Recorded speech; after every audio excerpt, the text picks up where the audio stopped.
नमस्कार, पंजाब तक में आपका स्वागत है। मैं हूं सत्येंद्र चौहान और आज बात करेंगे किसान आंदोलन की। क्या किसान आंदोलन हरियाणा के अंदर किसान आंदोलन से बढ़कर बीजेपी और जजपा का विरोध प्रदर्शन बनकर रह गया है? क्या हरियाणा में किसान नेताओं का एकमात्र टारगेट या फिर लक्ष्य सिर्फ बीजेपी और जजपा का विरोध प्रदर्शन करना रह गया है? अद्विक को ब्लड कैंसर है। उसके माँ बाप उसके इलाज कराने में असमर्थ हैं। इन्हें आपकी एक छोटी सी मदद की जरूरत है। डिस्क्रिप्शन में दिए हुए लिंक पर जाएं और अद्विक की उम्मीद बने।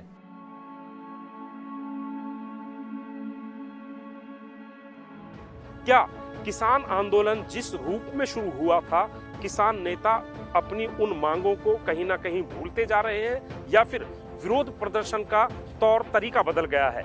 अगर हरियाणा में सिलसिलेवार पीछे की तरफ जाकर देखें कि जितने भी प्रदर्शन हुए हैं उनमें कहीं ना कहीं किसान अपनी मांगों से ज्यादा बीजेपी और जजपा के नेताओं का विरोध प्रदर्शन करते आए हैं। अगर पीछे हिसार की बात करें, जब हरियाणा के मुख्यमंत्री मनोहर लाल वहां पर कोविड हॉस्पिटल का उद्घाटन करने गए थे तो पुलिस बल और किसानों के बीच में जमकर संघर्ष हुआ था। लाठियां चली थी, आंसू गैस के गोले छोड़े गए थे, कई लोग घायल हुए थे और विरोध प्रदर्शन इतना बढ़ा कि कई किसान नेताओं समेत बड़े लोगों को गिरफ्तार किया गया, नामजद किया गया और बाद में सरकार और पुलिस के बीच में एक समझौता हुआ किसान नेताओं के साथ। और इस समझौते के तहत ये बात निकलकर सामने आई कि अब जजपा और बीजेपी नेताओं का विरोध प्रदर्शन या घेराव किसानों के द्वारा नहीं किया जाएगा। लेकिन वो समझौता कहीं ना कहीं सिर्फ हवा में अधर में रह गया है, ऐसा लग रहा है।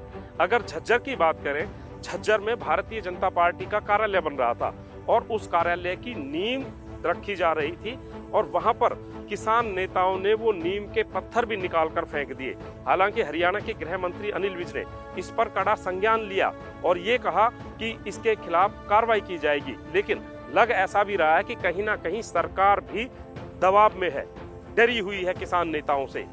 लेकिन क्या अब सवाल ये खड़ा होता है कि किसान नेता अपने मूल विरोध प्रदर्शन, जो कि किसानों की अपनी मांग थी 3 कृषि कानूनों को बदलने की, उनको निरस्त करने की, वहां से भटक गए हैं? क्या हरियाणा एक एपिक सेंटर जो बना हुआ है किसानों के विरोध प्रदर्शन का, वहां पर एकमात्र टारगेट अब यही रह गया है कि बीजेपी के नेताओं को घेरो, जजपा के नेताओं को घेरो? और ऐसे में सवाल ये भी खड़ा होता है कि किसान क्या कृषि कानूनों के आंदोलन से भटकते जा रहे हैं? अगर ये भटकाव है तो सवाल यहाँ पर यह भी खड़ा होता है, क्या बीजेपी और जजपा के नेताओं का घेराव विरोध प्रदर्शन करने से वो मांगे पूरी हो जाएंगी जिनको लेकर पंजाब और हरियाणा से किसान दिल्ली के बॉर्डर तक पहुंचे थे? तो बहुत सारे सवाल हैं और इन सवालों के जवाब फिलहाल मिल नहीं रहे हैं। लेकिन आने वाले वक्त में इतना तय है कि बीजेपी, जजपा और किसानों के बीच में जो ये तकरार है कहीं ना कहीं कोई बड़ा और घातक रूप ले सकती है। लिहाजा किसान नेताओं को भी कहीं ना कहीं अपनी हठधर्मी छोड़कर और अपने मूल आंदोलन की तरफ वापस लौटना होगा और जो 3 कृषि कानूनों की वो मांग कर रहे थे, आंदोलन को एक बार फिर से उसी धारा में ले जाना होगा। पंजाब तक में फिलहाल इतना ही। बाकी देश, दुनिया, हरियाणा, पंजाब समेत उत्तर भारत की तमाम बड़ी खबरों, जानकारियों, विश्लेषण और अपडेट्स के लिए आप हमारे साथ जुड़े रहिए, पंजाब तक को देखते रहिए और इस चैनल को लाइक, शेयर, सब्सक्राइब करते रहिए।